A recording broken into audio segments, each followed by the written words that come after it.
నమస్తే అండి. చూస్తుంటే చంద్రబాబు నాయుడు గారికి అమరావతి విషయంలో పెద్దగా ఇంట్రెస్ట్ లేకుండా పోయింది. అసలు అమరావతి మీద ఎంత ఇర్రెస్పాన్సిబిలిటీగా వ్యవహరిస్తున్నారంటే ఇప్పుడు అక్కడ జరుగుతున్న పనులే ప్రధాన సాక్ష్యం. చంద్రబాబు నాయుడు గారు అమరావతిని దేవతల రాజధాని అని ప్రతిసారి చెప్తుంటారు గానీ, దానికి తగ్గట్టు అక్కడ అసలు పనులైతే జరగడం లేదు. ఇప్పుడు జరుగుతున్న పనులు కూడా ఏదో మందకొడిగా సాగుతూనే ఉన్నాయి. ఈరోజు అసెంబ్లీలో తెనాలి శ్రవణ్ కుమార్ గారు ఒక క్వశ్చన్ అడిగారు. అమరావతిలో రోడ్లు కూడా లేవు, నన్ను అక్కడ ప్రజలు అడుగుతున్నారు అని చెప్పేసి అంటే మంత్రి నారాయణ గారు ఈరోజు దానికి ఒక సమాధానం ఇచ్చారు. 2027 మార్చి నాటికల్లా అమరావతిలో ట్రంక్ రోడ్లను పూర్తి చేసే ప్రణాళికని ప్రభుత్వం రూపొందిస్తుందని చెప్పేసి మాట్లాడారు. అంటే ఇంకొక సంవత్సరానికి కూడా అమరావతిలో రోడ్లు పూర్తవుతాయని చెప్పేసి ఖచ్చితంగా చెప్పలేకపోయారు. మంత్రి నారాయణ గారే కదా చెప్పింది. 2024లో కూటమి ప్రభుత్వం అధికారంలోకి రాగానే అమరావతిని 3 సంవత్సరాల్లో పూర్తి చేస్తాము అని చెప్పేసి మాట్లాడారు. మరి ఇప్పుడు 20 నెలలు గడుస్తున్నా కానీ అమరావతిలో ఏమన్నా పనులు జరుగుతున్నాయా? ఆ జరుగుతున్న పనులు కూడా చెయ్యాలా వద్దా అన్నట్లు చేస్తున్నారు. ఆ రోడ్ వర్క్స్ జరుగుతున్నాయి.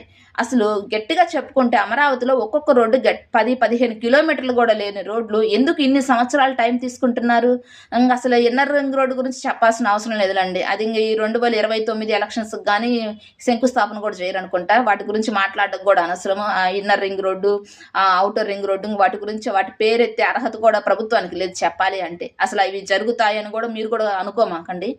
అమరావతిలో నిజంగా అమరావతి విషయంలో చంద్రబాబు నాయుడు గారు ఎంత ఇర్రెస్పాన్సిబిలిటీగా వ్యవహరిస్తున్నారంటే, ఈరోజు ప్రభుత్వము కొన్ని వేల కోట్ల పెట్టుబడులకి ఓకే చేసింది కదా.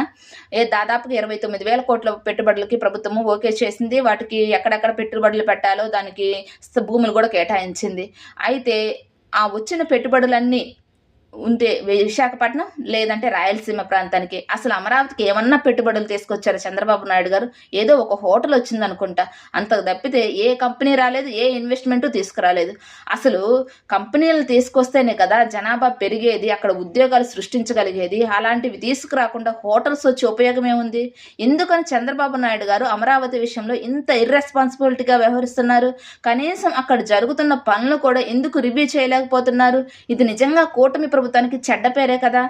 ముఖ్యంగా అమరావతిని జగన్మోహన్ రెడ్డి గారు చెప్పి నాశనం చేశారు, చంద్రబాబు నాయుడు గారు చెప్పకుండా నాశనం చేస్తున్నారు.